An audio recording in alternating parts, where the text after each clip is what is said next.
லட்சியத்தை கையில் எடுத்து அந்த லட்சியத்திற்காக உழைத்து ஒரு குறுகிய காலத்தில் சுமார் 1/4 நூற்றாண்டு காலத்தில் ஒரு 25 வருஷத்தில் இலக்கை அடைந்துவிட்டு விடைபெறும் கடைசி நாட்களில் நான் எல்லாம் செய்து முடித்தேனா, உங்களுக்கு சொல்ல வேண்டியதை எல்லாம் சொன்னேனா, எத்தி வைக்க வேண்டியதை எல்லாம் எத்தி வைத்தேனா என்று பெருங்கூட்டத்தில் லட்சத்திற்கு மேல் இருந்தவர்களின் கூட்டத்தில் கையசைத்து கேட்டு, ஆம் நீங்கள் முடித்தீர்கள் எடுத்த காரியத்தை என்ற சான்றிதழை பெற்றுவிட்டு விண்ணை நோக்கி விரலை உயர்த்தி சொன்னார்கள், அல்லாஹும்ம அஷ்ஹித், யா அல்லாஹ் நீயே சாட்சி, நான் கொண்ட கொள்கையை முடித்து விட்டேன், கொண்டு வந்த கோட்பாட்டை நிறைவு செய்து விட்டேன், எடுத்த லட்சியத்தை குறிக்கோளை நிறைவு செய்து விட்டேன், நீயே சாட்சி என்று விண்ணை நோக்கி உயர்த்தி கையை காட்டி விடைபெறுகிற அசாதாரண பிறப்பு அது ஒரு சாதாரண பிறப்பு அல்ல.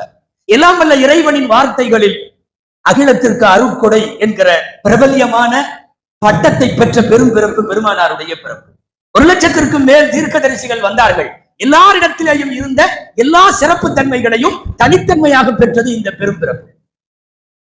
மூசா அலைஹிஸ்ஸலாமின் துணிவு இருந்தது, இப்ராஹிமின் தியாகம் இருந்தது, அய்யூபின் பொறுமை இருந்தது, சுலைமானின் ஆட்சி திறமை இருந்தது, தாவூதின் ஆன்மீகம் இருந்தது, அலைஹிஸ்ஸலாம், யூனுஸ் அலைஹிஸ்ஸலாமின் வணக்க வழிபாடு இருந்தது.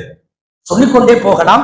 அத்தனை நபிமார்களும் சேர்த்து பெற்ற எல்லா தன்மைகளையும் ஒருங்கிணைத்து ஒரு இடத்தில் குவித்து அல்லாஹ் பெருமானாருக்கு தந்தான். அது ஒரு சாதாரண பிறப்பு அல்ல, உலகத்திற்கான மிகப்பெரிய அதிசய பிறவி.